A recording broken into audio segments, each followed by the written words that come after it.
पीठ की हड्डी में दर्द है, चूना खाइए। बच्चों को खांसी की एलर्जी अगर है तो नियमित रूप से मैंने कहा ना, ऐसी चीजें दीजिए, कफनाशक है, सूंठ है, और पान का पत्ता है, शहद है, गुड़ है, ये सभी कफनाशक हैं।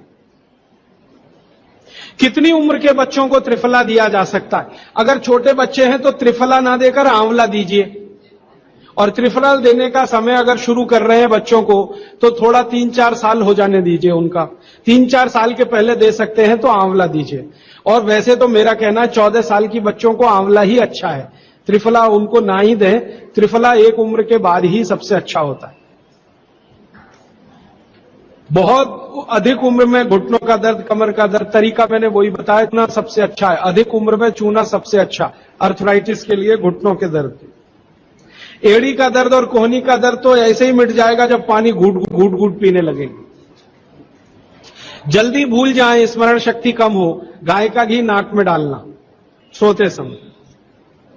नींद जल्दी ना आए तो क्या करना? गाय का डाल के सोना। मेवा खाना चाहिए कि नहीं? सूखा मेवा जरूर खाइए, ड्राई फ्रूट्स आप जरूर खाइए, लेकिन जो ड्राई फ्रूट्स आपके लिए अनुकूल हैं, आप जहां रहते हैं वहां के हिसाब से मैं कह रहा हूं, सबसे अच्छा बादाम आपके अनुकूल है। आपके अनुकूल काजू नहीं है।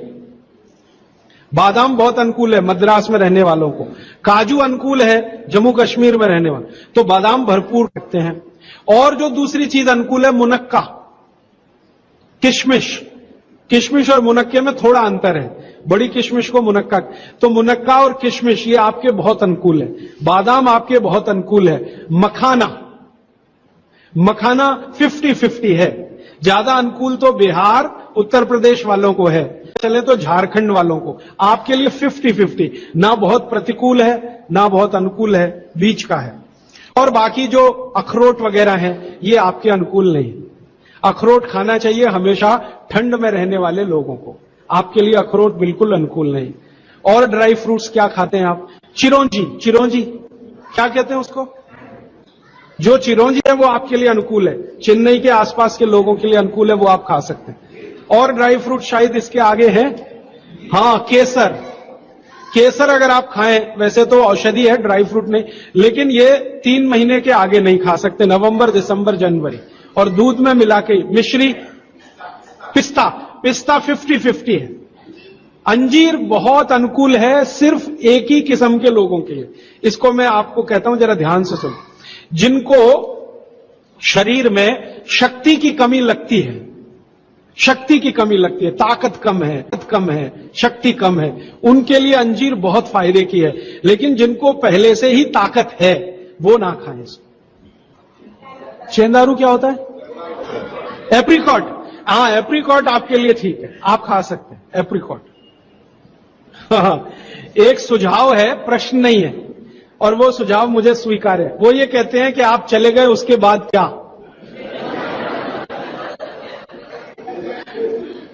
तो उसके बाद ये व्यवस्था या अभियान या ये बातें या ये ज्ञान सतत निरंतर चलता रहे, इसके लिए आपकी मेरी एक छोटी सी कोई एक एडजस्टमेंट हो जाए तो बहुत अच्छा। मैं ये चाहता हूं कि जो कुछ मैंने सीखा वो आप सीख लो। हाँ, और बाबूजी बोलेंगे वैसे, मेरा ऐसा कहना है जो मैंने सीखा वो आप सीख लो, उतना ही सीख लो जितना मेरे पास है, फिर आप उससे आगे भी सीख सकते हैं और ये दूसरों को सिखाते जाएं। तो नियमित रूप से ऐसी व्यवस्था अगर आप सब मिलकर करें, मुझे स्वीकार है। सुबह का पानी तांबे के बर्तन का पी सकते हैं जिनको कब्जियत की बहुत तकलीफ है, लेकिन शरीर में तांबा ज्यादा हो तो वो नहीं पिए।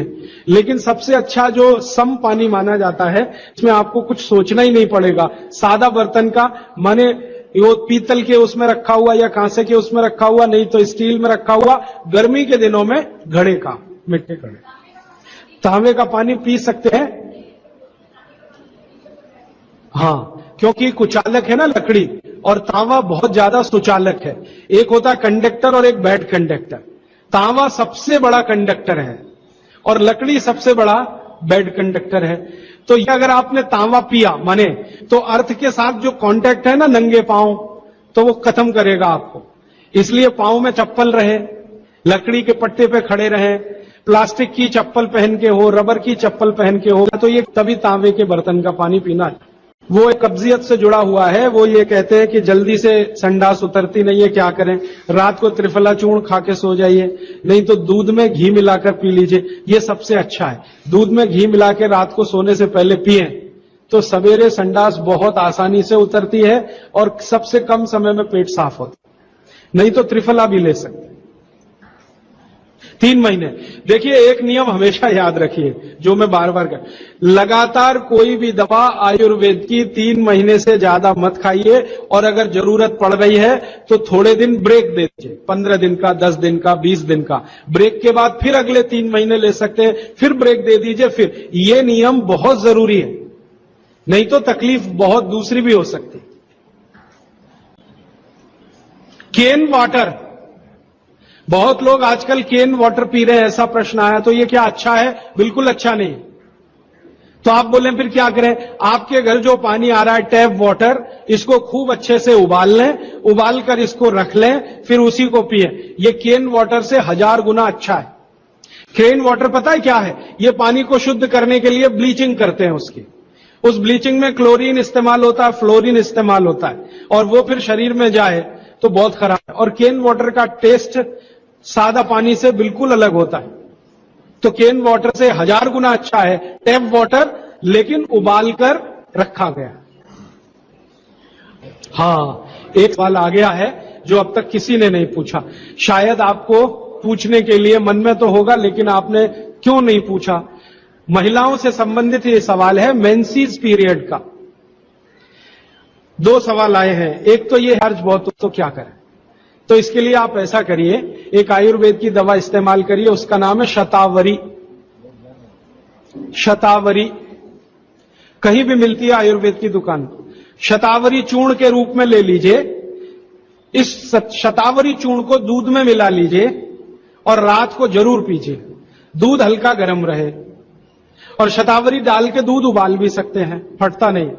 शतावरी, जिनको भी वाइट डिस्चार्ज की समस्या है, शतावरी। और दूसरी कि जब भी मेंसेस पीरियड आता है बहुत दर्द होता है, तकलीफ होती है, इचिंग बहुत होती है, तरह तरह की खुजलियां होती है शरीर में, गुस्सा बहुत आता है, चिड़चिड़ापन वगैरह वगैरह।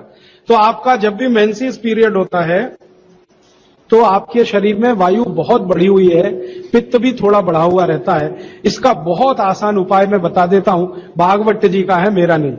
वो ये कहते हैं कि मेंसेस पीरियड में सब कुछ ठीक रहे, समय से आए, समय से जाए, ज्यादा रक्त ना निकले और कम भी ना हो, इस सब चीज ठीक रखने के लिए गरम गरम पानी में, जो इतना गरम हो जैसे चाय होती है, घी मिला के पिए। गरम गरम पानी में, खूब गरम पानी में, गाय का घी आपके घर है तो बहुत अच्छा, नहीं तो कोई भैंस का भी चलेगा, 1 चम्मच मिलाएं, आधा गिलास खूब गरम पानी खौलता हुआ घी मिला दें, थोड़ा पीने लायक हो जाए उतनी देर रखें, फिर उसको चुस्कियां ले लेकर पिए। अगर आपका मासिक 5 दिन चलता है, 4 दिन चलता है, 3 दिन, दिन से मतलब नहीं, जितने दिन चलते उतने दिन। कितनी बार पी सकते हैं? दिन में 2 या 3 बार पी सकते हैं। तो अगर आपने ये शुरू किया तो सब कुछ आपका नॉर्मल हो जाएगा, सब कुछ। मेनोरेजिया है तो ठीक होगा, मेट्रोरेजिया तो ठीक होगा, सब ठीक हो जाएगा। मैं ज्यादा नहीं कहना चाहता, आप सब समझदार हैं। हर चीज आपकी दुरुस्त और तंदुरुस्त रहेगी। डिस्चार्ज वाइज काजू, शतावरी लेना है, और पानी में घी मिला के, किसी भी दूसरी प्रॉब्लम के लिए, मेंस पीरियड, ये घी पानी मेंसेस पीरियड में ही पिए। इसको ध्यान से सुनो। मेवा से वेट बढ़ता है, काजू को छोड़कर किसी भी मेवा से वेट नहीं बढ़ता। काजू ही है जो वजन बढ़ाता है, बाकी कोई भी सूखा मेवा वजन नहीं बढ़ाता। मुंह से बदबू आती है तो समझ लो पेट साफ नहीं है, तो रात को त्रिफला खा के सो, नहीं तो दूध और घी मिला के पियो, सुबह उठते ही पानी पी लो, मुंह की बदबू बंद। हाथ पैर सुन्न हो जाते, मतलब चूना खाते रहिए। हां, अब ये एक सवाल ऐसा है कि चूने से जीभ फट जाती है, तो आप चूना अगर सीधे जीभ पे खाएंगे तो फटेगी, पानी में डालकर खाएंगे कभी जीभ नहीं फटेगी, दही में डालकर खाएंगे नहीं फटेगी, मट्ठे में पिएंगे तो नहीं फटेगी, जीभ पर चाटेंगे चूना तो जरूर जीभ फटेगी। पेशेंट है ट्यूबरकुलोसिस, तो आप जरूर उनको गोमूत्र पिलाइए। अगर खाली गोमूत्र, शुद्ध गोमूत्र, अर्क नहीं, खाली गोमूत्र आपने पिला दिया तो 3 से 4 महीने में टीबी जड़ से ठीक होती। दही में, या तो छाछ में, या तो पानी में, नहीं तो पान में।